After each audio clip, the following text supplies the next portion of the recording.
Coucou, j'espère que tu vas bien.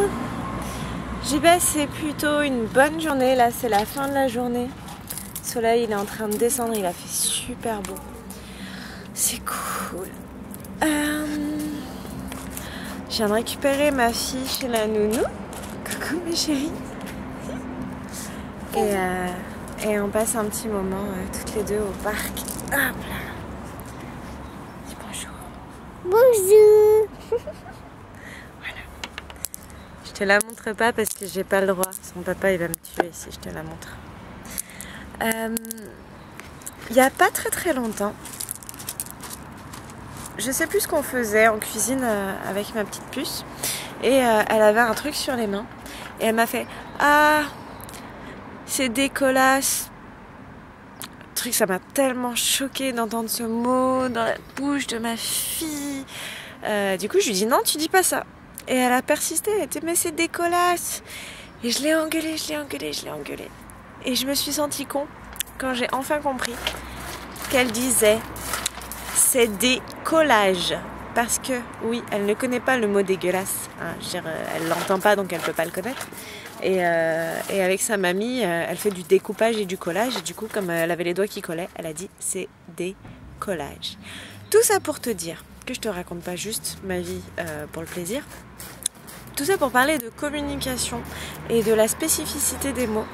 Et coucou mon chat. Et du coup, de l'écoute et surtout de la recherche de compréhension.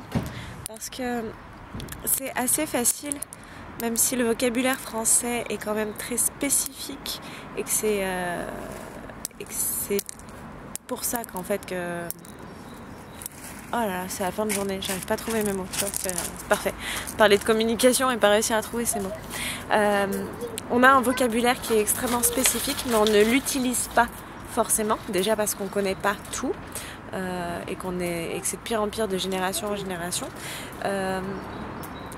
Et du coup, on est souvent attaquable sur des termes parce qu'on n'a pas les mêmes références, parce qu'on les utilise pas pour la même chose. Et en fait, au lieu de m'emporter contre ma fille, j'aurais dû, et je regrette de ne pas l'avoir fait, hein, mais ça arrive, il y a des jours comme ça, j'aurais dû lui demander ce qu'elle voulait dire. Qu'est-ce que tu voulais dire? Qu'est-ce que tu as dit? Et elle m'aurait expliqué ce que c'était que des collages. Et en fait, c'est souvent le cas. On interprète certains mots où on utilise certains mots avec des connotations qui nous sont propres, qui ont nos propres références, et ça peut créer des conflits. Et c'est important de savoir, notamment dans la communication avec nos proches, de savoir demander, de savoir dire qu'est-ce que tu veux dire par là, plutôt que de s'emporter tout de suite. Parce que c'est facile de s'emporter, c'est même beaucoup plus rapide parce que c'est une réaction émotionnelle, alors que la réaction intellectuelle est plus longue. Et donc voilà, arriver à prendre ce recul. Oui, chaton. Oh, des cailloux, merci. Oui. Merci. C'est des cailloux. Oui, c'est des cailloux. Merci mon cœur. Oui, il y en a plein. Oh, il est très beau celui-là. Je vais garder que celui-là. Et tiens, les autres je les laisse. Je prends celui-là. Merci. Il est très beau. Tu m'en trouves d'autres des comme ça? Super. Du coup, cette vidéo sera plus longue que ce que je pensais. Parce que je suis perdue. Oui, c'est très facile de s'emporter et c'est beaucoup plus difficile de prendre le recul et de demander ce que l'autre voulait dire. Et pourtant, c'est très important. Et c'est quelque chose, j'ai eu très peur. À chaque fois que je parle de quand j'ai commencé cette chaîne YouTube, je dis tout le temps que j'avais peur. C'est vrai que j'avais peur en fait, ça me faisait un peu flipper de me lancer sur internet.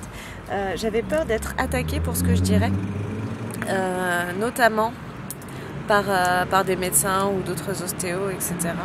Parce que des fois je dis des trucs qui sont pas en accord avec ce que le système médical voudrait nous faire croire, j'allais dire. C'est comme si j'avais la vérité. En tout cas, tout ce que le système médical transmet quotidiennement. Et bon, le truc, c'est que, évidemment, quand ta chaîne n'est pas vue, au début, il n'y a personne qui voit tes vidéos, donc il n'y a personne qui t'attaque, ce qui est plutôt cool. Et ouais, j'avais peur d'être attaquée. Et c'est quelque chose qu'on voit énormément sur des grosses chaînes qui ont beaucoup de vues. Des fois sur une vidéo de 20 minutes, il y a des commentaires sur un mot, ouais t'as dit ça, et c'est pareil en politique. Enfin là actuellement, moi j'ai pas la télé donc j'y échappe plutôt pas mal, mais le peu que j'en vois, c'est tout le temps le même discours. Ce monsieur, il a dit ça, c'est un nazi, antisémite, raciste, ou alors d'autres adjectifs, tous très sympathiques. Alors qu'en fait, le plus intelligent, ce serait de demander, de dire « Vous avez dit ça, qu'est-ce que vous vouliez dire ?» Parce que là, ça ouvre au débat, ça ouvre à la réflexion, et la personne peut s'expliquer, et on se apercevrait que la majorité du temps... Merci mon cœur, encore des cailloux. Et voilà, on s'apercevrait que la majorité du temps, on dit des trucs qui peuvent heurter les sensibilités, ou qui peuvent être mal compris, ou qui peuvent être mal interprétés, ou alors on les a mal dit, alors qu'en fait l'intention c'était pas celle-là. Et du coup, ce serait beaucoup plus formateur, sauf que le but des politiques, c'est pas tellement d'être formateur, c'est plutôt d'être destructeur hein, quand ils s'insultent les uns les autres. Le soleil est en train de se coucher, c'est trop beau.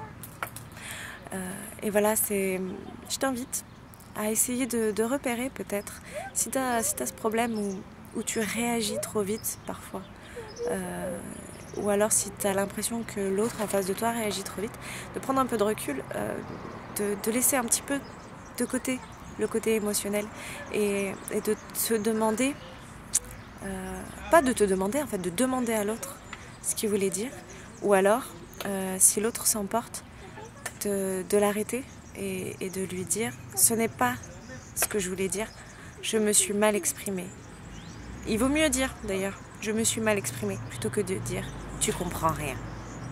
On est d'accord, on va rester dans le positif.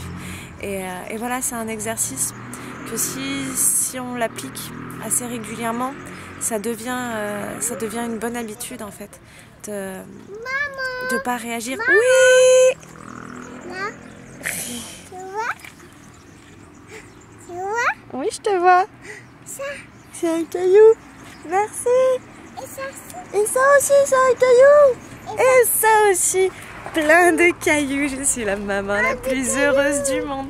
Voilà, de prendre le... Oui, tiens, je te les rends. De prendre le temps de laisser un petit peu le côté émotionnel, ne pas prendre le pas en fait. Parce que c'est dommage de fermer le dialogue sur des incompréhensions. Et sinon ça va super et je reçois plein de messages qui me disent que ce que je fais, ça vous aide et qu'il y en a qui commencent à faire des changements dans leur vie et à passer à l'action et c'est cool et je suis très heureuse de vous servir et je vous aime et vous êtes des personnes incroyables. Tu es une personne incroyable avec des capacités et des potentialités infinies et voilà, c'est cool, je suis vraiment contente des retours que vous me faites, ça me fait vraiment plaisir, ça me donne du carburant et voilà, j'espère que quand j'aurai des mots de travers, que j'utiliserai pas le bon terme, que vous me laisserez un peu de temps et que vous me poserez la question et je vous invite à le faire et je vous aime, prenez soin de vous et prenez soin de vos proches.